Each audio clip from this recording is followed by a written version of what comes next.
감사합니다. 어제 결혼식장을 다녀왔는데요. 참 아름다웠습니다. 신랑 신부가 서로 너무 참 좋아하는 것 같고 그 양가 부모님들도 너무 행복해 하시는 것 같더라고요. 어, 보통 사람들의 생각보다는 약간 좀 늦은 나이에 두 분 다 만났는데 근데 그렇게 좋아할 수 있을까 싶을 정도로 그렇게 참 좋아하는 것 같아요.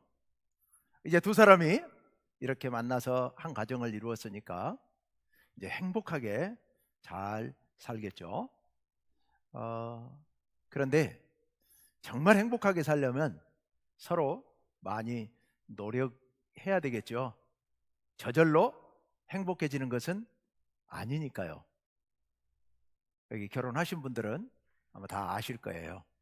그죠? 아무리 서로 좋아하는 사람끼리 만났다 하더라도, 아무리 성품이 좋은 사람들끼리 만났다 하더라도 노력하고 애쓰지 않으면 저절로 행복해지지는 않을 겁니다.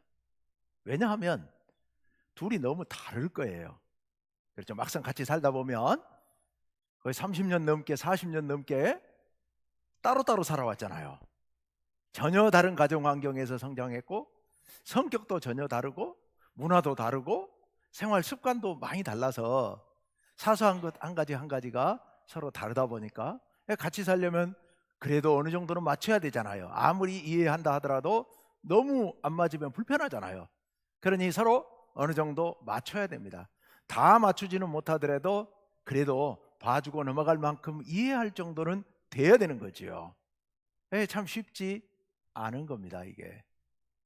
그래서 이 결혼을 해서 한 가정을 이루고 살려면 서로 잘 맞추려는 노력을 해야 돼요. 그런데 가정만 그러는 게 아니라 사실은 함께 살아가는 모든 공간, 모든 곳에서 다 그렇죠. 서로 맞추기 위해서 어느 정도 노력을 해야 됩니다.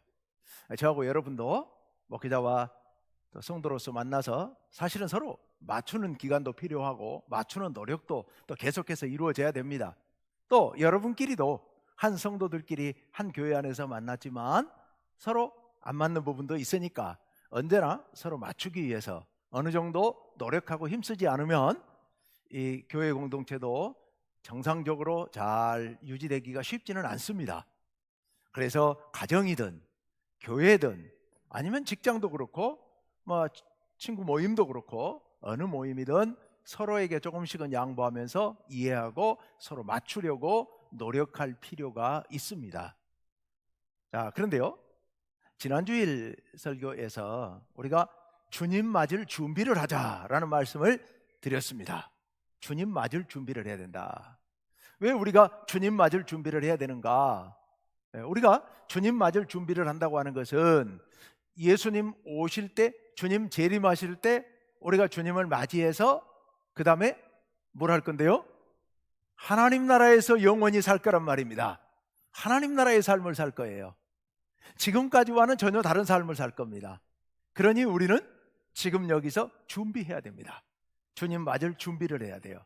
자, 그런데요, 우리가 이제 주님 만나서 하나님 나라에서 하나님 나라의 삶을 살게 될 건데, 하나님 나라의 삶은 한마디로 가장 중요한 특징이 뭐라고요? 하나님과 함께 사는 거라고요. 하나님과 한 공간에서 하나님과 얼굴을 마주대하고 한 가족처럼 그렇게 살 거예요. 그게 하나님 나라의 삶입니다. 자, 여러분, 그러려면 하나님과 함께 만나서 한 공간 안에서 한 가족처럼, 어제 결혼한 부부처럼 그렇게 한 곳에서 함께 살려면 뭘 해야 돼요? 맞춰야 된다니까. 맞춰야 돼요. 이게 안 맞으면 이게 어렵죠. 아무리 사랑하는 부부도 같이 살다 보면 안 맞는 부분이 생겨가지고 그것 때문에 맞추는 과정에서 어려움이 있을 수 있습니다. 하나님과 우리가 같이 만나서 함께 살면 잘 맞을까요? 이게 잘 안 맞을 거예요. 많이 안 맞을 거예요. 그런데 맞춰야죠. 그러면 같이 살려면 그냥 포기하고 지옥으로 가요? 그럴 분 계시면 뭐 괜찮습니다만은 여기 그럴 분 안 계시죠? 안 계시리라고 믿고요. 그러려면 맞춰야 돼요. 누가 맞춰야겠습니까? 하나님께서 내가 너희에게 맞춰주마 하고 하나님께서 우리한테 맞춰주시라고 할 수는 없잖아요. 그러니 누가 맞춰야 돼요? 우리가 맞추려고 노력해야 되는 거예요. 우리가 맞춰야 돼요. 그러니까 주님 맞을 준비를 한다는 얘기는 우리를 하나님 나라에서 살 수 있도록, 하나님과 함께 살 수 있도록 우리를 변화시켜서 우리를 하나님께 맞출 준비를 한다는 의미이기도 합니다. 우리를 하나님께 맞춰야 돼요. 원래는 잘 맞았거든요. 원래는 하나님께서 태초에 우리를 창조하실 때 당신의 형상을 따라 우리를 지으셨거든요. 그러니까 우리와 하나님은 잘 맞게 만들어 주셨어요. 근데 우리가 변했습니다. 우리가 변해가지고 달라져 버렸거든요. 안 맞습니다. 이제는 너무 안 맞습니다. 맞춰야 돼요. 뭐가 그렇게 안 맞을까? 뭐가 제일 안 맞을까? 가장 심각한 문제는 뭘까? 여러분, 우리가 하나님과 맞추려고 할 때 가장 심각한 문제가 뭘 것 같아요? 하나님의 종들이 하나님을 만날 때 가장 어려워했던 부분이 하나 있어요. 출애굽기 2장 6절 말씀에 보면 이런 말씀이 나와 있습니다. 함께 한번 읽어볼까요? 모세가 하나님 배웁기를 두려워하여 얼굴을 가리매서요. 이게 무슨 말씀이냐 하면 모세가 미디안 광야에서 양을 치다가 양떼를 몰고 호렙산에 갔습니다. 가서 놀라운 광경을 보죠. 떨기나무가 있는데 그 떨기나무가 불이 붙어가지고 활활 타오르는데 이게 확 타버리고 말아야 되는데 안 꺼지고 계속 타오르고 있으니까 이게 웬일이지 하고 그 놀라운 광경을 보기 위하여서 가까이 갔죠. 그랬더니 하나님께서 음성을 들려주십니다. 네가 선 곳은 거룩한 곳이니 네 발에서 신을 벗으라 라고 말씀하세요. 그래서 모세가 더 가까이 가려고 했더니 이제 하나님 그렇게 말씀하셨고 그래 신발을 벗고 나갔더니 하나님께서 당신을 소개하세요. 나는 네 조상 아브라함과 이삭과 야곱의 하나님이다 라고 하면서 하나님이 말씀하시니까 모세가 그 하나님 뵙기를 그 떨기나무 불꽃 앞에 서기를 두려워하여, 지금 여기 두려워하여 얼굴을 가렸다. 자기 얼굴을 옷자락으로 가리게 됩니다. 두려워해서요. 뭐가 그렇게 두려웠을까요? 이게 다르기 때문에 두려운 건데요. 좀 더 구체적으로 방금 그 말씀 속에도 들어있었습니다마는 좀 더 구체적으로 이사야서에 보면 이사야가 하나님을 만나는 환상 가운데서 하나님을 만나는 장면이 또 나옵니다. 거기를 한번 봅시다. 이사야 6장 5절 말씀해 보시면 이런 말씀이 나와 있습니다. 다 같이요. 시작. 그때 내가 말하되 화로다 나여 망하게 되었도다. 나는 입술이 부정한 사람이요 나는 입술이 부정한 백성 중에 거주하면서 만군의 여호와이신 왕을 배웠음이로다 하였더라. 아멘. 이사야가 환상 가운데서 하나님 나라에 가서 하나님을 배웠고는 너무 무서워서 난 죽었다, 난 망했다, 나에게 화가 미쳤다. 왜냐하면 나는 입술이 부정한 사람으로서 입술이 부정한 사람들 가운데 사는데, 즉 이 말은 한마디로 말하면 나는 부정한 사람입니다, 이런 말이에요. 나는 부정한 사람입니다. 그런데 내가, 이 부정한 내가 만군의 여호와이신 하나님을 배웠기 때문입니다. 왜? 내가 부정한데 부정한 사람이 하나님을 만나면 안 되나요? 이게 안 된다고 생각을 했던 겁니다. 왜냐하면 아까 모세도 마찬가지입니다만은 하나님께서 모세에게 말씀하실 때, 처음 말씀하실 때 네가 선 곳은 거룩한 땅이니 네 발에서 신을 벗으라 라고 말씀하셨거든요. 하나님은 거룩하신 분이세요. 그런데 우리는 부정한 사람들이에요. 거룩함과 부정함은 서로 상극이죠. 반대되는 일이죠. 우리는 부정한 사람들이에요. 우리는 부정한 사람들이기 때문에 하나님 앞에 도저히 설 수 없는 자들이라는 겁니다. 거룩하신 하나님 앞에 감히 설 수 없는 자들이다. 자, 우리가 하나님 나라에 가서 하나님을 만날 때 가장 힘든 부분은 바로 그 부분일 겁니다. 여호와 하나님께서는 거룩하신 분입니다. 그런데 우리는 거룩한 것과는 상극인 부정한 사람들입니다. 그러니 그런 부정한 우리가 늘 부정한 세상 가운데서 부정한 생각을 하면서 부정한 행동을 하면서 그렇게 살아가던 우리가, 뼛속까지 부정한 우리가 거룩하신 하나님과 하나님의 면전에서 하나님과 한 가족처럼 그렇게 살려면 이건 정말 너무 힘든 일일 겁니다. 이건 도저히 함께 살 수 없는 일이죠. 어떻게 해야 되는 겁니까? 우리가 처음부터 부정했던 것은 아니죠. 우린 처음부터 하나님을 두려워했던 것 아닙니다. 잘 아는 것처럼 하나님께서 에덴 동산에서 아담과 하와를 창조하신 후에 하나님과 이스라엘 백성들이 하나님과 아담과 하와가 에덴 동산에서 함께 지냈거든요. 하나님께서 동산 가운데 산책도 하시고, 그럴 때마다 아담과 하와는 함께 뛰어나가서 하나님을 만나고 다정하게 대화도 나누었던 그런 사이였습니다. 그런데 언제부터 하나님을 두려워하기 시작합니까? 그들이 범죄하면서 선악과를 따먹고 난 뒤로부터 갑자기 하나님이 두려워지기 시작해서, 하나님이 산책하시는 모습이 소리가 들리니까 나무 사이에 숨어버리지 않습니까? 우리가 죄를 지음으로 말미암아 부정해지게 된 겁니다. 부정해지게 되니까 하나님이 두려워지게 된 겁니다.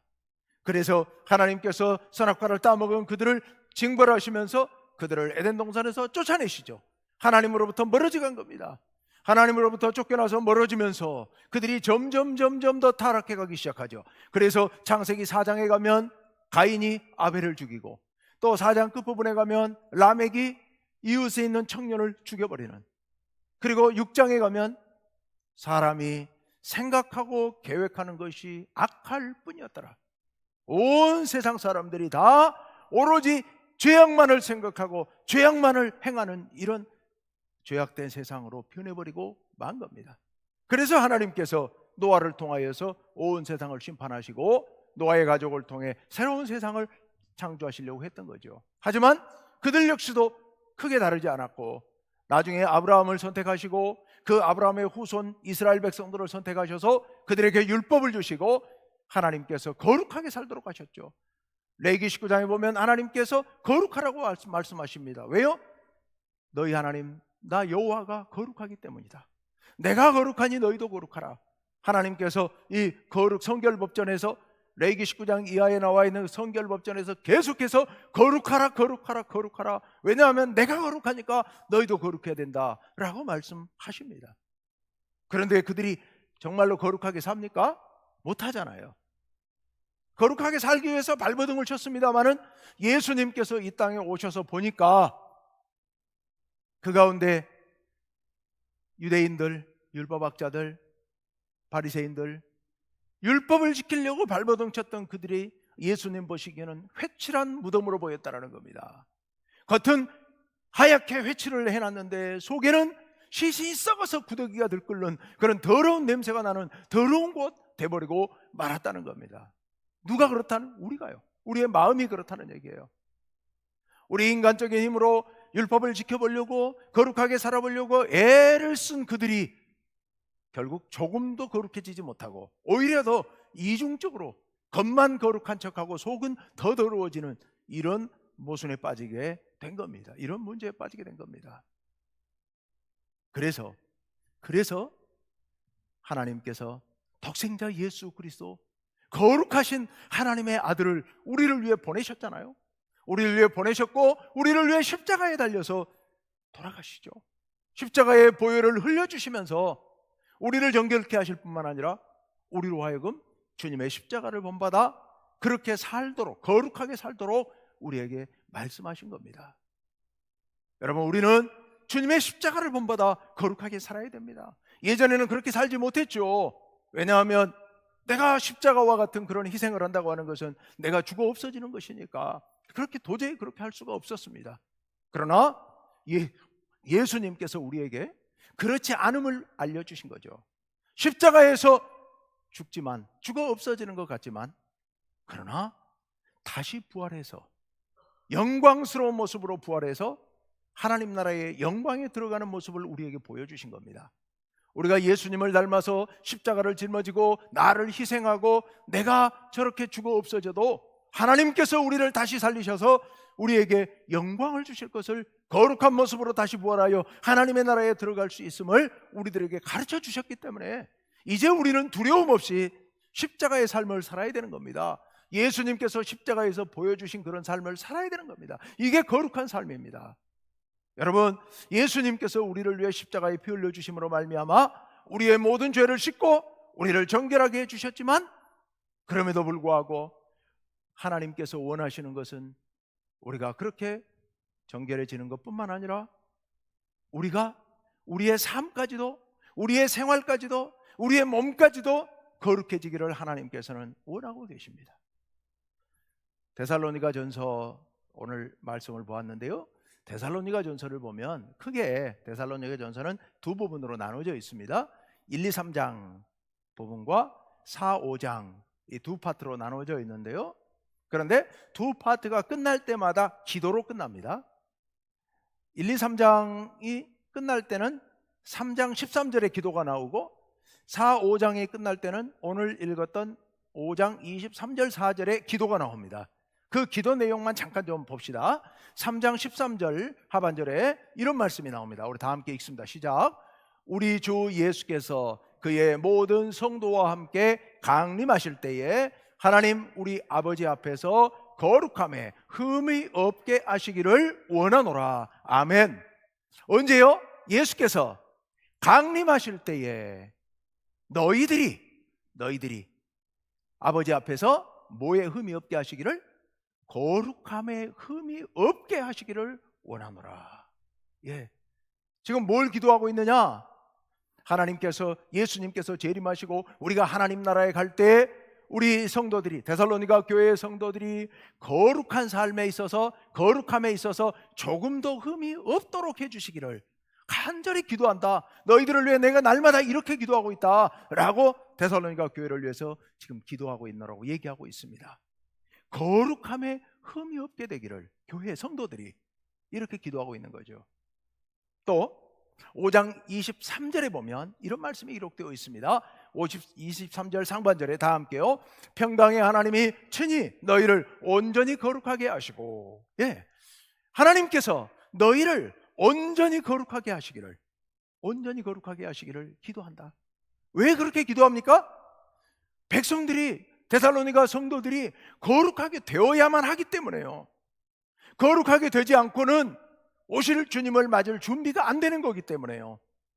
오실 주님을 맞을 준비를 하는 가장 중요한 일은 거룩하게 되는 것이니까.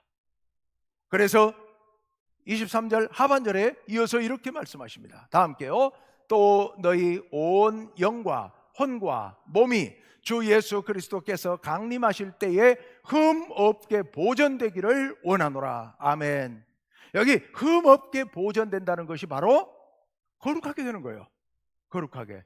근데 무엇이 흠 없게 보존돼야 돼요? 영과 혼과 몸이요. 우리의 영과 혼과 몸이 거룩하게 되어야 된다는 겁니다. 일부 신학자들 가운데는 과거에 인간은 어떻게 구성되어 있느냐, 인간은 세 부분으로 구성이 되어 있다.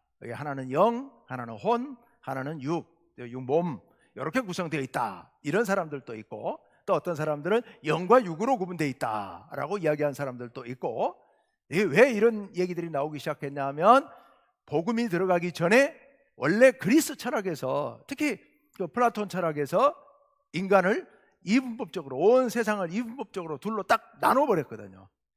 그게 그 사람들한테 뿌리 깊이 박혀가지고 기독교가 들어가니까 기독교에서는 인간을 뭐로 이해할까? 어떻게 둘로 이해하나? 이런 관심을 갖고 보니까 이런 구절이 눈에 확 띄면서 인간은 영과 혼과 육으로 돼 있다, 이런 주장들을 했습니다마는 그 어리석은 생각이고요. 지금 이렇게 말씀하시는 건 뭐냐면 우리 인간은 영과 혼과 육으로, 육이 세 부분이 세 개가 모여가지고 인간을 이루고 있는 게 아니고요. 우리 인간은 전인격적인, 전인적인 하나의 생명체가 있을 뿐입니다. 그런데 그것을 이러이러한 부분들로 나누어서 이해할 뿐입니다. 나누어서 이해할 뿐이에요. 저에게 저희 아버지를 닮은 부분도 있고 저희 어머니를 닮은 부분도 있어요. 여러분 자녀들을 보면서 저 부분은 꼭 아빠 닮았다, 꼭 엄마 닮았다 그렇게 얘기하잖아요. 그렇다고 해서 우리 몸을 둘로 쪼개가지고 요건 아빠 거, 요거는 엄마 거 이렇게 나눌 수 없잖아요. 어떤 경우에도 분리 불가능하잖아요. 마찬가지. 우리 인간에게 있어서 영적인 면도 있고 여기서 정신적인 면도 있고 즉 마음, 그리고 우리 몸의 면, 우리 육체, 몸 면도 있습니다. 그런데 이게 따로 분리되는 게 아닙니다. 죽어서도 분리되지 않습니다. 우리는 영원히 한 덩어리예요. 하나. 그런데 다만 이런 면도 있고 우리 몸의 면도 있고 육체적인 면, 정신적인 면도 있고 또 우리의 영적인 면도 있으니까 그런 면들을 구분해서 이야기했을 뿐입니다. 자, 여기서 중요한 것은 모든 면이 다 거룩해져야 된다는 사실입니다. 모든 면이 다 거룩해져야 돼요. 우리 예수님께서 우리를 위해 십자가에 달려 돌아가셨기 때문에 우리의 영이 거룩해졌다. 그러니 헬라 사람들이 늘 했던 얘기예요. 그리스 사람들이 우리의 영혼이 거룩해졌으니 이 영혼은 천국 갈 건데 영혼이 거룩해졌으니 이제 됐다, 이제 우리 구원받았다. 육체는 썩어서 흙이 되고 땅에 묻혀버릴 거니까 이거는 무슨 짓을 해도 상관없다. 육체적으로는 아무리 죄를 지어도 상관없다. 영혼만 천국 갈 거니까, 거룩한 영혼만 천국 가서 거룩하신 하나님과 만나서 할 거니까 우리가 뭐 어떻게 살든 무슨 상관이냐, 이런 생각들을 했었습니다. 대표적인 영지주의 이단입니다. 이분법적인 영지주의 이단이에요. 그렇지 않습니다. 그렇지 않습니다. 영혼육이 한 덩어리이기 때문에 하나님 나라에 살 것도 하나님 나라에 가 살 것도 우리 영혼육이 통째로 부활해서 하나님 나라에 가 살 거거든요. 그런데 문제는 우리의 영혼이 거룩해졌다 하더라도 우리의 몸, 우리의 생각이 거룩하지 못하면 이거 심각한 문제가 되는 겁니다. 심각한 문제가 되는 거예요.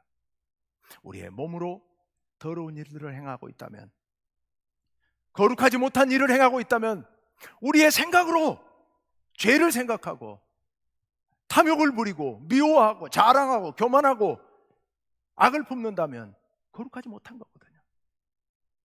우리의 생각 속에 부정한 생각이 가득 차 있다면 이거 거룩하지 못한 거거든요. 우리가 이렇게 거룩하지 못한 모습으로 하나님 나라에 가서 거룩하신 하나님 앞에 우리 설 수가 없는 겁니다.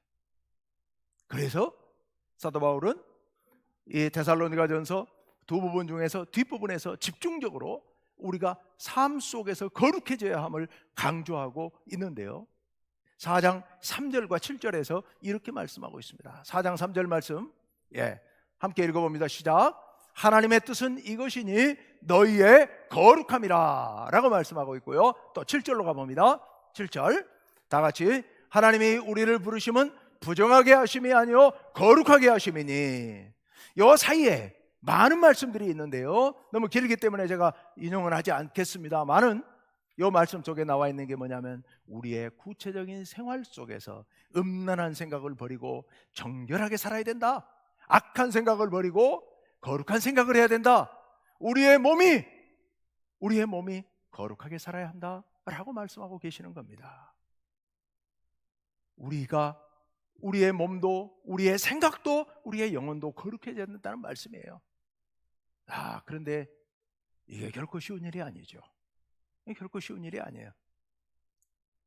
이 세상 가운데 살아가는 우리로서는 정말 어려운 일이죠. 왜냐하면 이 세상에는 악이 가득 차 있기 때문에요. 온갖 음란한 것들이 범람하고 있는 세상입니다. 요즘 특히 젊은이들 눈만 열면 온갖 음란한 것들이 우리 주변에 널려 있습니다. 문화가 그렇게 변해가고 있습니다. 우리 속에는 본질적으로 탐욕이 있기 때문에 온갖 부정한 탐욕이 우리 속에 가득 차 있습니다. 욕심 부리고 더 부자 되고 싶고 더 많이 갖고 싶고, 우리 속에는 온갖 더러운 교만이 가득 차 있습니다. 내가 좀 더 높아지고 싶고 나를 자랑하고 싶고 내가 존중받고 싶고 이런 생각들로 우리 가득 차 있습니다. 그래서 낮아지지 못하고 섬기지 못하고 희생하고 양보하지 못하는 겁니다. 우린 거룩해져야 되는데 결코 쉬운 일이 아니죠. 여러분, 우리의 삶이 거룩해져야 됩니다. 우리의 삶이 거룩해져야 돼요. 우리의 삶이 어떻게 거룩해져야 됩니까? 더러운 거 전혀 보지 않고, 그런 뜻이 아니고요, 주님의 말씀대로 하나하나 실천해 나가는 삶이 거룩한 삶인 줄로 믿습니다. 오늘 아침에도 우리 성도님들 몇 분 나오셔가지고 얼어붙은 눈 이거 어떻게든 좀 치우고 좀 미끄럽지 않게 하려고 애쓰시는 모습을 보였습니다. 찬양대 아침부터 나오셔가지고 열심히 찬양 준비하고 하나님께 찬양을 드리고요, 교회학교 교사들 수고하고 애쓰고요, 태국에 선교하자고 그랬더니 여러분들 이렇게 정성을 들여서 정말 헌금할 일들이 많잖아요. 그런데도 불구하고 아까워하지 않아하시고 헌금하시고요, 여러분들 바자야자 했더니 온 성도님들 다 나와서 손발 걷어붙이고 힘써 일하시고, 김장해서 아까운 정성을 들여서 만든 김장김치 불우한 이웃들에게 나눠주고요. 여러분, 이거 하나하나가 다 거룩한 일인 줄로 믿습니다. 우리가 그렇게 행함으로 말미암아 하나하나 실천하고 배려하고 양보하고 돌보고 사랑으로 감싸주고, 우리 교회 안에서 성도들끼리 서로 마음에 안 들고 내 성격하고 안 맞는 성격도 많이 있지만 참고 인내하고, 그럼에도 불구하고 봐주고, 내가 한 번이라도 더 이웃 우리 성도들에게 전화해서, 지난주에 못 나온 성도들, 안 보이는 성도들 전화해서 무슨 일 없냐고 안부 물어주고, 질병으로 고통당하고 있는 우리 성도들을 위해서 우리 한 번 더 기도하고, 금식하면서 지난 주간에 한 끼 금식하면서 기도하자고 그랬는데 쉬운 일이 아닌 것 압니다. 정말 힘든 일이죠. 저도 그냥 차라리 일주일 금식하고 말지 한 끼 금식하는 거 쉬운 일이 아니더라고요. 한 끼만 금식을 하니까 더 어려운 것 같더라고요. 근데 그렇게 금식하면서 애쓰시는 거, 이런 모든 것들이 다 거룩한 일인 줄로 믿습니다. 날마다 성경만 보고 날마다 찬송만 하고 날마다 기도만 하라는 말씀이 아닙니다. 여러분의 몸이, 여러분의 생각이, 여러분의 영혼이 온통 하나님의 붙잡힌 바 되어서 여러분의 처한 곳에서, 그곳이 시장이든 그것이 여러분의 일터이든 여러분의 가정이든 그곳에서 주님의 마음을 닮아가는 그런 삶을 실천해 나갈 때 우리가 거룩하게 될 줄로 믿습니다. 그런데요, 우리는 연약한 인간들이고 우리가 살고 있는 곳은 이 죄악된 세상이기 때문에 우리 힘만으로는 아무리 노력해도 한계가 있습니다. 우리가 누구도 하나님 앞에 내가 이만하면 됐다, 내가 이만하면 하나님께 나아갈 준비가 됐다, 그러니 나는 이제 거룩하다, 이렇게 말할 사람은 아무도 없을 겁니다. 하다가 지치죠. 해도 안 되는 것 같아요. 좀 되는 듯 하다가 도로 미끄러지고, 한 발 나가는 것 같다가 두 발 미끄러지는 게 우리들의 삶이에요. 여러분, 그건 느끼지 않습니까? 조금 되는 듯 하다가 어느 순간 그냥 또 뭐 좀 안 좋은 일이 있으면 그냥 속상하고 화내고 분내고 싸움박질 한번 하고, 그러고 나면 그냥 팍 가라앉고, 내가 이게 도대체 뭐 하는 짓이냐, 예수 믿는다고 하면서 선하게 살겠다고 하면서 지난주에 교회 가서 말씀 듣고 기도해놓고는 회개해놓고는 또 내가 이 지경 돼버렸구나, 내가 열심히 하면 뭐하냐, 기도하면 뭐하냐, 이런 생각도 들고 좌절하고 절망할 때도 한두 번이 아닐 겁니다. 그런데 여러분, 그런 여러분들을 위하여서 오늘 사도 바울이 이렇게 말씀하고 있습니다. 5장 23절 말씀 아까 봤습니다만 다시 한번 보겠습니다. 5장 23절 말씀 다 함께 읽습니다. 평강의 하나님이 친히 너희를 온전히 거룩하게 하시고. 아멘, 아멘. 여러분, 우리가 거룩하게 되기 위하여서 발버둥 치고 애쓰는 것 당연한 일입니다. 그렇게 해야 됩니다. 그런데요, 우리가 그렇게 노력하는 것으로 완결되지 않습니다. 완성되지 못합니다. 우리를 온전히 거룩하게 하시는 분은 우리 여호와 하나님이신 줄로 믿습니다. 평강의 하나님께서 친히 너희를 온전히 거룩하게 하시고, 우리는 거룩하게 되기 위해서 결단하고 결심하고 실천하려고 시작하는 것, 거기까지는 우리가 할 일입니다. 그건 우리가 해야 돼요. 그러나 그렇게 결단하고 시작하면 결국 이루시는 분은 하나님이신 줄로 믿습니다. 우리 하나님께서 우리들을 온전히 거룩하게 되도록 이끌어 주실 줄로 믿습니다. 하반절에도 계속해서 이렇게 말씀하고 있습니다. 23절 하반절 다 같이 시작. 또 너희의 온 영과 혼과 몸이 우리 주 예수 그리스도께서 강림하실 때에 흠 없게 보존되기를 원하노라. 아멘. 우리 하나님께서 너희들을 그렇게 보존해 주시기를 원한다는 거예요. 하나님께서 친히 여러분을 그렇게 보존해 주시기를 원한다라고 바울이 기도하고 있습니다. 우리 하나님께서 우리의 몸과 우리의 혼과 우리의 영이 주님 앞에서 흠없이 온전히 거룩하게 되도록 보존해 주실 줄로 믿습니다. 우리 그걸 믿기 때문에 용기를 내서 실패하지만 계속 나가는 겁니다. 그리고 24절 말씀에 이렇게 기록하고 있습니다. 다 함께 시작. 너희를 부르시는 이는 미쁘시니 그가 또한 이루시리라. 아멘.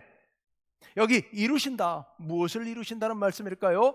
방금 전에 있었던 거룩함을, 그리고 흠없게 보존되는 일을 이루신다는 말씀입니다. 그 일을 이루어 주세요. 누가요? 너희를 부르시는 이가요. 너희를 부르시는 이, 여러분을 부르시는 이가 누굽니까?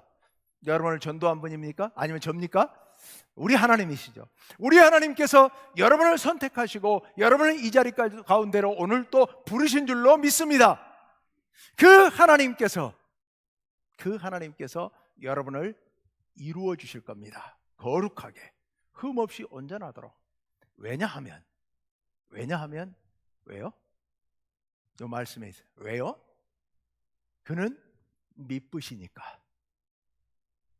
우리 미쁘시다는 말을 요즘은 이제 안 쓰는 말입니다만은, 미쁘시다는 말은 믿어우시다, 믿음직스러우시다. 좀 더 성경에 있는 말로 바꾼다면 신실하시다, 이런 말입니다. 한 번 약속하신 것, 한 번 말씀하신 것은 반드시 지키신다, 반드시 이루신다, 이런 뜻이 바로 미쁘시다, 신실하시다 같은 말입니다. 믿어우시다. 여러분, 성경을 보면, 성경 많잖아요. 창세기부터 계시록까지 그 긴 성경은 거의 많은 부분이 하나님께서 약속하시고 그 약속을 성취하시는, 약속을 이루시는 이야기들로 가득 차 있습니다. 우리 하나님께서는 약속하신 것, 한번 말씀하신 것을 반드시 이루십니다. 그게 성경에 나와 있는 내용이에요. 성경의 역사예요. 우리 하나님은 미쁘신 분인 줄로 믿습니다. 우리는 신실하지 못하지만, 우리는 약속하고도 잊어버리고, 약속해놓고도 지키고 싶어도 지킬 능력도 없어서 지키지 못하지만, 우리는 약속을 지키지 못할 만큼 미쁘지 못하고, 그리고 신실하지 못하지만, 우리 여호와 하나님께서는 미쁘신 분이고 신실하신 분이시기에 우리를 하나님 나라에 이를 때 거룩한 모습으로 흠없이 보존되도록 하나님께서 그 약속을 이루어 주실 줄로 믿습니다. 근데 우리는 아무것도 안 하고 가만히 있으면 저절로 된다고요? 아니요, 저절로 안 돼요. 저절로 안 됩니다. 우리는 뭘 해야 된다고요? 결단, 결심, 그리고 시작. 이거 우리가 할 일입니다. 그건 우리가 해야 돼요. 우리가 결심하고 결단하고 내가 거룩하게 살겠노라고, 이 부정한 세상 가운데서 주님의 가르침대로 십자가의 삶을 살겠노라고, 주님 말씀대로 살겠노라고 결심하고 결단하고 첫 발을 내디디는 것까지, 그게 우리가 할 일이고, 그렇게 되면 그 다음은 하나님께서 인도하셔서 하나님 나라에 이를 때 온전히 거룩하게 인도해 주실 줄로 믿습니다. 우리 그걸 믿기에 용기를 내서 담대하게 나아가는 겁니다. 여러분, 주님을 맞을 준비를 하는 일, 가장 중요한 일은 우리가 거룩하게 되는 거예요. 왜요? 하나님은 거룩하신 분인데 그 하나님과 함께 살 거니까요. 영원토록 함께 살 거니까. 우리가 이 부정한 모습으로 함께 살 수는 없잖아요. 깨끗하게 하고 하나님 만나야죠. 오늘 결혼할 부부가 몸을 깨끗하게 단장하는 거, 이건 기본 중에 기본이잖아요. 우리가 그렇게 단장해야 됩니다.